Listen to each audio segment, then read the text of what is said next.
السلام علیکم ورحمۃ اللہ وبرکاتہ۔ وعلیکم السلام ورحمۃ اللہ۔ کیسے ہیں بچوں؟ الحمدللہ۔ آج ہم پڑھیں گے تیسرا باب سیرت النبی صلی اللہ علیہ وسلم۔ اس کا سبق ہے حضرت محمد مصطفیٰ صلی اللہ علیہ وسلم کا ذوق عبادت۔ اس کو عنوان یہ دیا گیا اسوہ رسول اور ہماری عملی زندگی۔ اسوہ رسول یعنی رسول اللہ صلی اللہ علیہ وسلم کا طریقہ امت کے لیے کیا تھا اور ہمیں اپنی عملی زندگی کے اندر حضور صلی اللہ علیہ وسلم کی زندگی سے کیا سبق حاصل کرنا چاہیے۔ تو چلے پڑھتے ہیں۔ نبی کریم صلی اللہ علیہ وسلم اعلان نبوت سے پہلے بھی اللہ تعالیٰ کی بے حد عبادت فرماتے تھے۔ عبادت میں یکسوئی حاصل کرنے کے لیے آپ غار حرا میں بھی تشریف لے جایا کرتے تھے۔ اسی غار میں عبادت کے دوران میں حضرت جبرائیل علیہ السلام تشریف لائے اور آپ پر پہلی وحی نازل ہوئی۔ آپ کی مبارک زندگی کا ایک ایک لمحہ اللہ تعالیٰ کی عبادت میں گزرتا تھا۔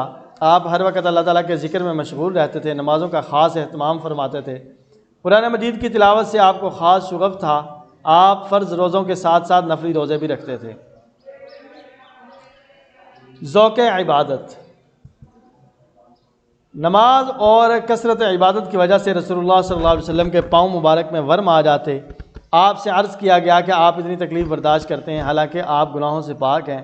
آپ نے فرمایا تو کیا میں شکر گزار بندہ نہ بنوں؟ نماز تمام عبادات میں سے افضل و اشرف عبادت ہے۔ نبی کریم صلی اللہ علیہ وسلم کو نماز سے اس قدر محبت تھی کہ آپ نے نماز کو اپنی آنکھوں کی ٹھنڈک قرار دیا۔ نبی کریم صلی اللہ علیہ وسلم کو جو خوشی مسرت اور ذوق نماز میں حاصل ہوتا تھا وہ کسی اور عبادت میں حاصل نہ ہوتا تھا۔ سیدہ عائشہ صدیقہ رضی اللہ تعالی عنہا نے رسول اللہ صلی اللہ علیہ وسلم کی رات کی عبادت کے بارے میں فرمایا، رسول اکرم خاتم النبیین صلی اللہ علیہ وسلم رات کے ابتدائی حصہ میں سو جاتے تھے، پھر اٹھ کر قیام کرتے اور سحری کرتے اور سحری کے قریب وتر پڑھتے، پھر اپنے بستر پر تشریف لاتے، پھر جب اذان فجر سنتے تو تیزی سے اٹھ پڑتے۔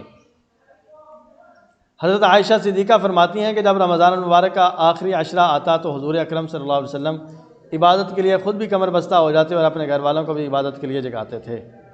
میانہ روی اور اعتدال، دین اسلام عبادات میں بھی میانہ روی اور اعتدال کا حکم دیتا ہے۔ عبادت میں میانہ روی سے یہ مراد ہے کہ انسان اللہ تعالیٰ کی عبادت بھی کرے، اس کے بندوں کے حقوق بھی ادا کرے اور ساتھ ساتھ اپنی صحت اور ضرورتوں کا بھی خیال رکھے۔ انسان اگر زندگی کا ہر لمحہ اللہ تعالیٰ اور اس کے رسول صلی اللہ علیہ وسلم کے احکام کے مطابق گزارتا ہے تو وہ لمحہ بھی عبادت شمار ہوگا۔ نبی کریم صلی اللہ علیہ وسلم نے عبادات میں میانہ روی اور اعتدال اپنانے کا حکم دیا۔ حضرت عبداللہ بن عامر نے رضی اللہ تعالیٰ عنہ نے بیان کیا کہ نبی کریم صلی اللہ علیہ وسلم میرے پاس تشریف لائے اور فرمایا کہ کیا یہ خبر صحیح ہے کہ تم رات بھر عبادت کرتے ہو اور دن میں روزے رکھتے ہو؟ میں نے عرض کیا جی ہاں یہ صحیح ہے۔ آپ نے فرمایا ایسا نہ کرو، عبادت بھی کرو، آرام بھی کرو، روزے بھی رکھو اور کھاؤ پیو بھی، کیونکہ تمہارے جسم کا بھی تم پر حق ہے، آنکھوں کا بھی تم پر حق ہے، تم سے ملاقات کے لیے آنے والوں کا بھی تم پر حق ہے، بیوی کا بھی تم پر حق ہے۔ اب دیکھو کہ میانہ روی اسی چیز کا نام ہے کہ ہر چیز کے اندر اعتدال ہو، حد سے تجاوز نہ کیا جائے۔ یہ نہیں ہے جیسے بعض لوگوں کو عادت ہوتی ہے چائے پینے کی تو دن کے اندر 10 کپ چائے پی گئے، ٹھیک ہے؟ تو بعض لوگ فائدے والی چیز ہوتی ہے اس کو استعمال کرنا چاہیے تو وہ استعمال کرتے ہی کوئی نہیں ہے۔ مثلا صبح کا ناشتہ ہے تو انسانی صحت کے لیے بہت ضروری ہے تو بہت سارے لوگ کرتے ہی کوئی نہیں، سرے سے نہیں کرتے۔ بعض لوگ ناشتہ ہی نہیں کرتے بلکہ ٹکر کھاتے ہیں، ہے نا، صحیح اچھے طریقے سے۔ حضور اکرم صلی اللہ علیہ وسلم کی تعلیمات نے سرزمین عرب میں روحانی انقلاب برپا کر دیا۔ وہ خطہ زمین جہاں بتوں کی پرستش ہوا کرتی تھی اور اللہ تعالیٰ کی یاد تک دلوں سے محو ہو گئی تھی، ان کے خیالات کا رخ اللہ تعالیٰ کی عبادت کی طرف ہو گیا۔ ہمیں چاہیے کہ ہم نبی کریم صلی اللہ علیہ وسلم کے ذوق عبادت اور خشوع و خضوع سے رہنمائی حاصل کرتے ہوئے اپنے دلوں کو اللہ تعالیٰ کی یاد سے منور کریں اور اپنی راتوں کو اللہ تعالیٰ کے ذکر سے آباد کریں، درست جواب کا انتخاب کریں۔ یہ آپ بتائیں گے بچوں، آپ مجھے رسول اللہ صلی اللہ علیہ وسلم نے عبادت میں میانہ روی کا حکم دیا تھا۔ حضرت عبداللہ بن عامر رضی اللہ تعالیٰ عنہ کو دوسرا سوال، جب نبی کریم صلی اللہ علیہ وسلم کے پاؤں مبارک میں عبادت کے دوران میں ورم آ گئے تو آپ نے فرمایا کیا میں شکر گزار بندہ نہ بنوں؟ تیسرا، نبی کریم صلی اللہ علیہ وسلم نے نماز کو قرار دیا آنکھوں کی ٹھنڈک۔ چوتھا، غار حرا تشریف لے جاتے تھے یکسوئی کے لیے۔ حدیث مبارک کے مطابق نبی کریم صلی اللہ علیہ وسلم رات کے کس حصے میں سوتے تھے؟ ابتدائی حصہ۔ اب آتے ہیں مختصر سوالات کے جوابات کی طرف۔